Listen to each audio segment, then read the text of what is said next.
संसद की चौखट पर प्रेस क्लब में एक इनका आतंकी प्रेस कॉन्फ्रेंस करके और वहां पर कितनी बेहूदगी बातें वो खुदा के खिलाफ कहता है, इस्लाम के खिलाफ कहता है। उन शब्दों वो यसीदानंद है कि क्या है, उसके बाप की ताकत नहीं है कि वो खुदा की महिमा या ताकत को कम कर सके या इस्लाम को मानने वालों के लोगों के इरादे और नियत बदल सके, और न आरएसएस के गुंडों के बाप की ताकत है।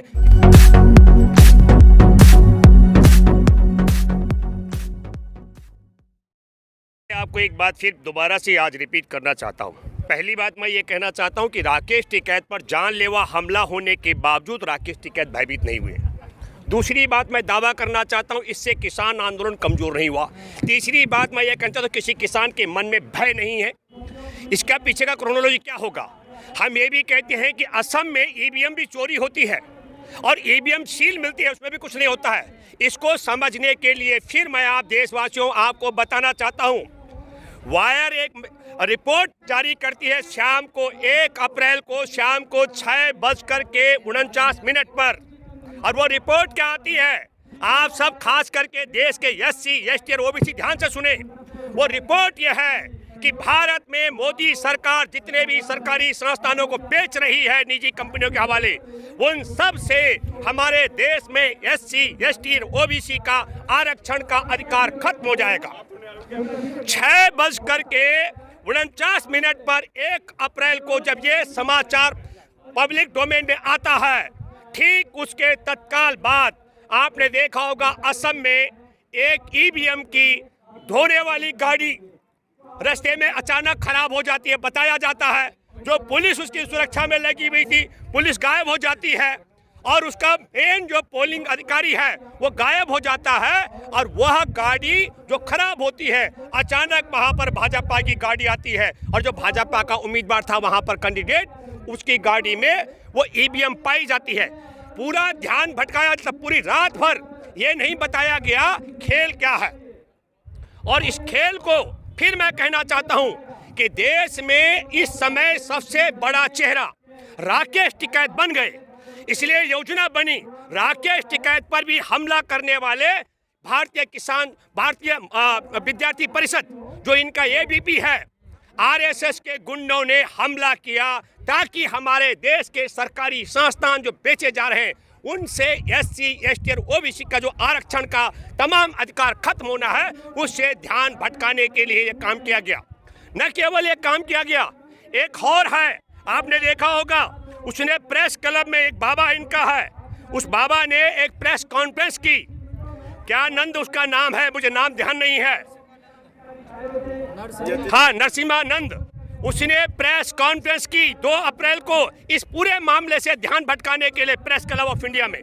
मैं बताना चाहता हूं, गुजरात में हमारे किसान नेता युद्धवीर सिंह प्रेस कॉन्फ्रेंस कर रहे थे कि हमारा आगे जो प्रदर्शन है, धरना जो चल रहा है, उसकी तैयारी को लेकर के गुजरात में जो प्रेस कॉन्फ्रेंस करके गुजरात की किसान पंचायत की तैयारी की बात बताने वाले थे, तो गुजरात की पुलिस किसान नेता युद्धवीर को गिरफ्तार कर देती है और राजधानी दिल्ली में संसद की चौखट पर प्रेस क्लब में एक इनका आतंकी प्रेस कॉन्फ्रेंस करके और वहां पर कितनी बेहूदगी बातें वो खुदा के खिलाफ कहता है, इस्लाम के खिलाफ कहता है। उन शब्दों को मैं रिपीट नहीं करूंगा ताकि किसी भी तरीके से फिर मैं कहना चाहता हूं, वो SC ST और OBC का जो आरक्षण खत्म हो रहा है उससे ध्यान भटकाने का षड्यंत्र था।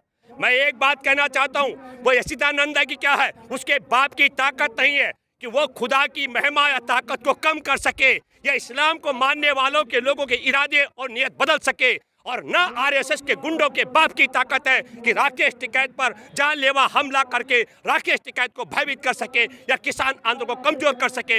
इन दोनों क्रोनोलॉजी को मैं बार बार कहना चाहता हूं। हमारे देश के अंदर बहुत साफ शब्दों में एक तरफ देश का सारा संसाधन, सारी संस्थान बेचे जा रहे हैं, देश के पास कतरा कतरा बेचा जा रहा है, और दूसरी तरफ देश में SC ST और OBC के तमाम आरक्षण के अधिकारों को छीना जा रहा है। ये बड़ी क्रोनोलॉजी, आपने जो सवाल किया मैंने लंबा जवाब इसलिए दिया ताकि लोग समझ सके सच्चाई क्या है। फिर मैं कहना चाहता हूँ, आज भी आपने देखा होगा गाजीपुर में हजार की संख्या में किसान आए हैं, वो भी कब? उत्तर प्रदेश के अंदर। अभी मैं खुटार पंचायत के बाद जब मैं घूमा, आप हैरान होंगे जान करके देशवासियों, उत्तर प्रदेश के हमारे किसान जिस दिन उनके खेत में बीज बोने के बाद अंकुर आता है तब से लेकर के और फसल को समेटने तक चौकीदार बना डाला इस नालायक संघ परिवार की सरकार ने, क्योंकि इनकी गाय माँ और इनके सांड बाप पूरे किसानों की फसलों को नष्ट कर देते हैं, इसलिए किसान 24 घंटे उसकी चौकीदारी करते हैं। मैं फिर कहना चाहता हूं कि आरएसएस के गुंडों के बाप की ताकत नहीं है। मोहन भागवत तुम सुन लो। और मैं एक बात और कहना चाहता हूं, ये मोहन भागवत गिरोह जो यहूदी है, ये अपने को कन्वर्ट करके अपने को दावा करते हैं हिंदू। एक बात मैं दावे के साथ में कहना चाहता हूं, ये न केवल मुसलमानों के खिलाफ नफरत फैलाते हैं, ये न केवल SC ST और OBC का अधिकार छीनना चाहते हैं, ये न केवल हमारे देश के किसानों के खेत खलियान कंपनियों के हवाले करना चाहते हैं, बल्कि ये ऋण चुकता कर रहे हैं। जब देश की आज़ादी की जंग थी तब ये कंपनी सरकार के मुनीमगिरी कर थी, और आज आज़ादी के 7 दशक बाद दुर्भाग्य है कि देश में झूठे लारे लप्पे दे करके सत्ता के शिखर पर पहुंच चुके, और इन्होंने अमित शाह और मोदी जैसे अपने गुलामों की फौज खड़ी कर दी। और जो हम कुलदीप यादव जो ABP का नेता था, जिसने राकेश टिकैत पर अपने गुंडों के साथ हमला किया, ऐसे बड़ी गुलामों की फौज भी ये यहूदी हिंदू बन करके हमारे देश में खड़ी कर चुके हैं। इस बात के लिए भी हमें सचेत रहना होगा। सर, जो अभी हालात है पश्चिम बंगाल में, जी, EVM का जैसा आपने जिक्र किया, वहाँ पर मोदी जी कह रहे हैं कि ममता जी तो डर गई है। देखिए, एक बात बता दूं मैं आपको, मैं आपके माध्यम से बहुत साफ साफ कहना चाहता हूं, मैंने दावा किया था और मैं फिर कह रहा हूं, मैं मान जाऊंगा मोहन भागवत, अमित शाह, नरेंद्र मोदी अपने बाप की औलाद है, अगर 2 दर्जन सीट ये पश्चिम बंगाल में जीत के लाए, 2 दर्जन, जिन लोगों को सुनने के लिए लोग नहीं आ रहे हैं, जिनके पास उम्मीदवार नहीं है, जिनके पास एजेंट नहीं है, अरे भीड़ जो वहां है, आपको मैं बताना चाहता हूं, पूरे भारत में 14,445 रेल जो रोजाना फेरे लगाती थी सब बंद थी। ठीक चुनाव के समय इनके उत्तर प्रदेश से, बिहार से, मध्य प्रदेश से, दिल्ली से, राजस्थान से, गुजरात से ये जो आरएसएस के कार्यकर्ताओं को वहां भेजना था, वो जो भीड़ आपको कुछ लोगों की दिखती है। एक बड़े व्यक्ति ने बड़ा अच्छा लिखा, उत्तर प्रदेश के प्रधान के चुनाव में खड़े एक उम्मीदवार ने अपनी जनसभा इसलिए खत्म कर दी क्योंकि वहां 100 से कम लोग श्रोता थे, और योगी आदित्यनाथ जो वहां सभा कर रहा था उसकी सभा में 100 लोग, अमित शाह सभा करता 1250 लोग। हम आपको ब्रिगेड ग्राउंड में नरेंद्र मोदी ने मीटिंग की, रैली की, उसको क्यों नहीं दिखाता वीडियो को? 60 लोग आए ना आए, जीत तो फिर भी जाते हैं। कैसे जीतेंगे? 2019 में कह रहे हैं। देखिए, एक बात मैं आपको बताना चाहता हूं, 2019 का भी जिक्र मैं करना चाहता हूं। एक बड़ी गलतफहमी हमारे किसानों को रही कि इन्होंने 6,000 रुपए सालाना का दिया। हमारे किसान को यह समझ नहीं आ रहा था कि 300 का सिलेंडर 900 में बेच करके 600 रुपए सिलेंडर में लूट रहे हैं। हमारे किसान को 20 रुपए लीटर का डीजल 80 रुपए में बेच रहे हैं। 20 रुपए का पेट्रोल हमारे किसान के बेटे को 100 रुपए में बेच रहे हैं।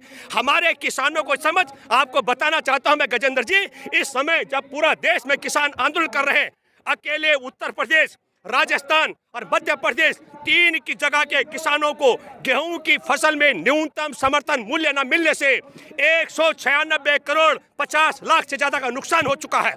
मैं भूपेंद्र रावत हूं, मैं नरेंद्र मोदी नहीं हूं जो झूठ बोलूं, पब्लिक डोमेन में है ये बात। मैं ये बात इसलिए कहना चाह रहा हूं, इन सच्चाई को आप सुनिए और समझिए।